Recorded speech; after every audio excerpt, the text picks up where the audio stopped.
प्रधानमंत्री नरेंद्र मोदी आज अपने संसदीय क्षेत्र वाराणसी जाएंगे। प्रधानमंत्री बनने के बाद मोदी पहली बार अपने संसदीय क्षेत्र जाएंगे। वाराणसी में प्रधानमंत्री के दौरे के मद्देनजर पुरजोर तैयारियां की गई हैं।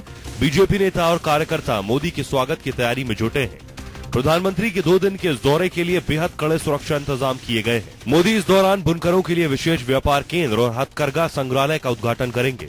मोदी अपने इस दौरे में सांसद आदर्श ग्राम योजना के तहत एक गाँव भी गोद लेंगे। मोदी अपने आदर्श गांव जयापुर जाकर वहां किसानों के बीच कुछ समय बिताएंगे। चाय पार्टी में 400 लोगों से गुफ्तगू करेंगे। मोदी जमीनी कार्यकर्ताओं के बीच मिशन यूपी के लिए सशक्त बीजेपी सशक्त भारत का संदेश देंगे। तय कार्यक्रम के मुताबिक मोदी अपने संसदीय क्षेत्र में करीब 25 घंटे रहेंगे। DLW के हरे भरे इलाके वाला अधिकारी गेस्ट हाउस उनका ठिकाना बनेगा, तो वहां के मैदान से वो बूथ स्तर के 10,000 कार्यकर्ताओं को संदेश देंगे। मोदी रात में पूर्वांचल के सांसदों, विधायकों और बीजेपी के खास नेताओं के साथ होटल गेटवे में डिनर भी करेंगे।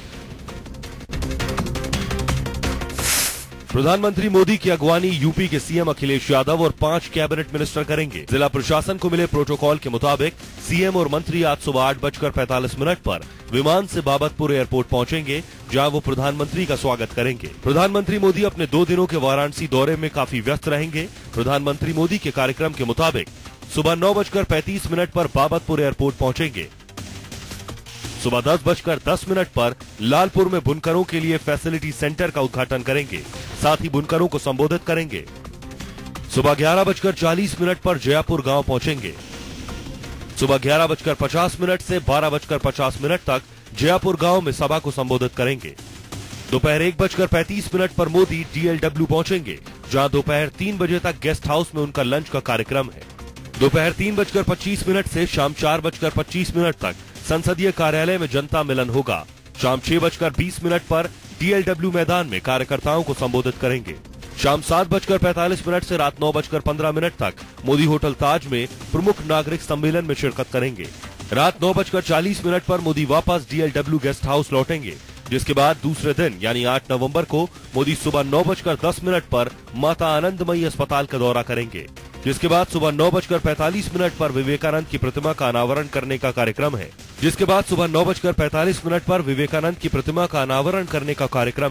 जिसके बाद मोदी दोपहर 11 बजे बाबतपुर एयरपोर्ट से दिल्ली के लिए रवाना होंगे।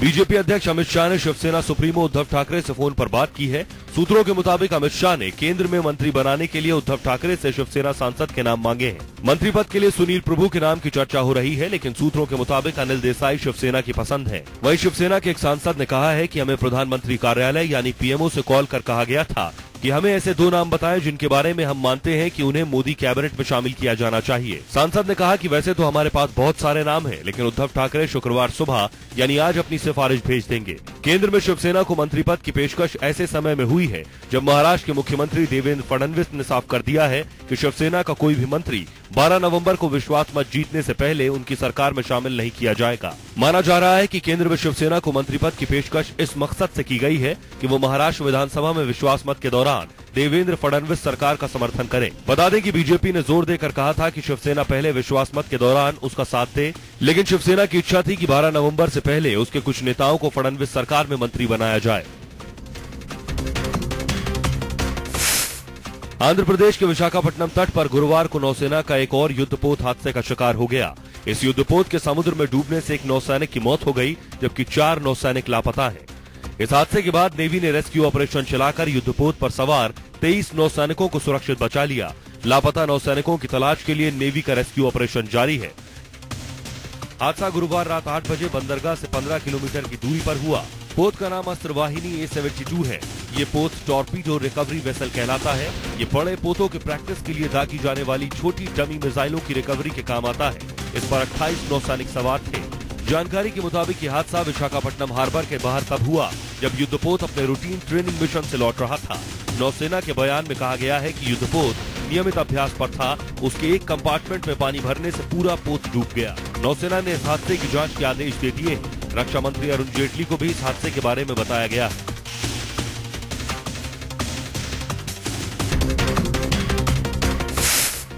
कालेधन पर गठित विशेष जांच दल SIT ने कहा है कि उसे दी गई HSBC बैंक के खाताधारकों की सूची के लगभग आधे खातों में कोई धन नहीं है। जबकि सूची में 100 से ज्यादा नाम दोहराए गए हैं, जिस वजह से उनके खिलाफ किसी प्रकार की कार्रवाई की संभावना में बाधा हो सकती है। सूत्रों के मुताबिक आयकर विभाग अब इस सूची में शामिल 300 इकाइयों के खिलाफ अभियोजन पर विचार कर रहा है।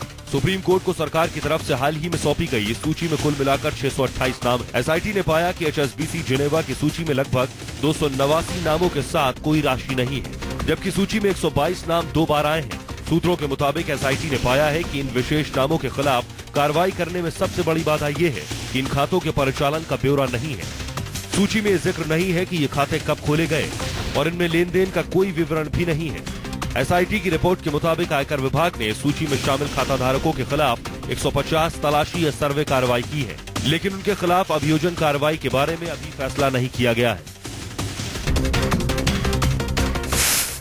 पंजाब में नाराज चल रहे शिरोमणि अकाली दल को मनाने की कोशिश करते हुए बीजेपी ने कहा कि उनके बीच कोई दरार नहीं है और अपने सबसे पुराने सहयोगी दल में से एक अकाली दल के साथ गठबंधन तोड़ने का कोई सवाल ही नहीं उठता। केंद्रीय वित्त मंत्री अरुण जेटली ने गुरुवार को केंद्रीय मंत्री हरसिमरत कौर बादल और उनके पति यानी अकाली दल के अध्यक्ष सुखबीर सिंह बादल से उनके आवास पर मुलाकात की और गुरु नानक जयंती के मौके पर आयोजित एक धार्मिक समारोह में हिस्सा लिया। जेटली ने कहा कि मैं साफ कर देना चाहता हूं कि बीजेपी और अकाली दल के बीच कोई दरार नहीं है। हम सबसे पुराने सहयोगी दल हैं। हम केवल दोस्त नहीं हैं, बल्कि एक दूसरे के साथ रिश्ता रखते हैं। हमारा गठबंधन न केवल राजनीतिक है बल्कि सामाजिक भी है। आपको बता दें कि बीजेपी नेता रामशंकर कठेरिया ने कहा था कि पार्टी को अकाली दल के साथ गठबंधन में सरकार चलाने में कोई दिक्कत नहीं है, लेकिन अगर कार्यकर्ता और पार्टी नेता राज्य में अकेले चुनाव लड़ना चाहेंगे और अनुकूल परिस्थितियां बनती हैं, तो पार्टी इस बारे में विचार कर सकती है। जिसके बाद ही अरुण जेटली ने गठबंधन पर पार्टी का रुख साफ किया है। राष्ट्रपति प्रणब मुखर्जी का आज से भूटान का 2 दिन का दौरा शुरू हो रहा है। राष्ट्रपति प्रणब मुखर्जी भूटान नरेश जिंगमे खेसर नामग्याल वांगचुक के निमंत्रण पर वहां जा रहे हैं। राष्ट्रपति के साथ एक उच्च स्तरीय प्रतिनिधि मंडल भी जाएगा, जिसमें रेल राज्य मंत्री मनोज सिन्हा, 4 सांसद, आला अधिकारी और शिक्षा एवं अकादमिक जगत के प्रतिनिधि शामिल होंगे। प्रणब मुखर्जी आज सुबह भूटान पहुंचेंगे और भूटान नरेश और प्रधानमंत्री शेटिंग तोब्गे के साथ बैठक करेंगे और अगले दिन 8 नवंबर को स्वदेश लौटेंगे। किसी भारतीय राष्ट्रपति की 26 साल बाद भूटान यात्रा हो रही है, लेकिन प्रधानमंत्री नरेंद्र मोदी की भूटान यात्रा के 4 महीने के भीतर हो रही राष्ट्रपति की इस यात्रा को भूटान और चीन के बीच विवादित सीमा पर बातचीत को लेकर भारत की चिंताओं से जोड़कर देखा जा रहा है। राष्ट्रपति की थिम्पू यात्रा ऐसे समय हो रही है जब चीन सरकार भूटान से लगी 470 किलोमीटर लंबी अपनी सीमा को लेकर विवाद जल्द सुलझाने का दबाव बना रही है। बता दें कि भूटान की सुरक्षा भारत के लिए भूटान, नेपाल और बांग्लादेश के बीच सिलीगुड़ी क्षेत्र की सुरक्षा के लिए आवश्यक है, जिसे चिकन नेक कहा जाता है। सूरत के एयरपोर्ट पर गुरुवार को एक बड़ा विमान हादसा टल गया। दरअसल स्पाइस जेट की सूरत से दिल्ली जाने वाली फ्लाइट जब रनवे पर उड़ान भरने जा रही थी, तब अचानक सामने से आई भैंस से टकरा गई, जिसके बाद हड़कंप मच गया। अचानक भैंस की टक्कर से विमान के अगले हिस्से में भारी नुकसान हुआ है। विमान का अगला हिस्सा पूरी तरह डैमेज हो गया। टक्कर के बाद विमान की उड़ान को रोक दिया गया। भैंस की टक्कर की खबर मिलते ही एयरपोर्ट अथॉरिटी के कर्मचारी और अधिकारी भी हैरान रह गए। इस हादसे के बाद आनंद फानन में एयरपोर्ट मैनेजर को सस्पेंड कर दिया गया। जैसे हम बैठे फ्लाइट में, फ्लाइट जस्ट फास्ट हो ही गई थी रनवे पे और अचानक बहुत जोर से आवाज आई, जैसे कोई ब्लास्ट वजह से आवाज आई, तो तुरंत पायलट ने ब्रेक मार दिया। अच्छा किया उसने। ये अगर 5 सेकंड भी वो रुकता ब्रेक मारने में तो क्या हो सकता था हम जानते हैं। या तो फ्लाइट उड़ जाती तो कंट्रोल में आती नहीं, या तो फ्लाइट वो चल जाती खेती में जो फील्ड आसपास है। तो ये पायलट की समझ आई तो उसने हमको बचा लिया। तो कोई नहीं बचता। हालांकि राहत की बात ये रही कि किसी मुसाफिर को कोई चोट नहीं पहुंची है, लेकिन विमान में भैंसे की टक्कर से एयरपोर्ट की सुरक्षा को लेकर कई सवाल खड़े हो गए हैं। महाराष्ट्र के वाशिम में एक अनोखा मामला सामने आया है, जहां एक महिला ने अपना मंगलसूत्र बेचकर शौचालय बनवाया और इसके बाद महाराष्ट्र के ग्रामीण विकास मंत्री पंकजा मुंडे ने महिला की तारीफ करते हुए खुद नया मंगलसूत्र लौटाकर उसका सम्मान किया है। पंकजा मुंडे ने कहा कि संगीता हर महिला के लिए प्रेरणा है। शौचालय की मुहिम देश के पीएम भी चला रहे हैं, इसलिए संगीता का मंगलसूत्र लौटाकर सम्मान किया है। हजारों संगीता इस देश में होंगी जो इस दौर से गुजर रही है। उनको शासन के माध्यम से, प्रशासन के माध्यम से मदद हो और ज्यादा से ज्यादा टारगेट अगले साल में शौचालय बनाने का हम करेंगे। संगीता का कहना है कि उनकी शादी को 12 साल हो गए थे और उनके घर में शौचालय नहीं था। बेटी भी बड़ी हो गई। सालों तक परिवार वाले घर के बाहर रोड क्रॉस करके शौच के लिए जाते थे। इतने पैसे नहीं थे कि शौचालय बनवा सकें, लिहाजा अपना मंगलसूत्र बेचकर घर में शौचालय बनवाया। संगीता के इस कदम से न सिर्फ लोगों में जागरूकता आएगी, बल्कि सरकार की शौचालय बनाने की मुहिम को भी बल मिलेगा। राजस्थान के कोटा के न्यू मेडिकल कॉलेज अस्पताल में सोमवार देर रात रेजिडेंट डॉक्टर के साथ हुई मारपीट के बाद जयपुर और एसएमएस मेडिकल कॉलेज से जुड़े अस्पतालों के 3,500 रेजिडेंट डॉक्टर्स अनिश्चितकालीन हड़ताल पर चले गए।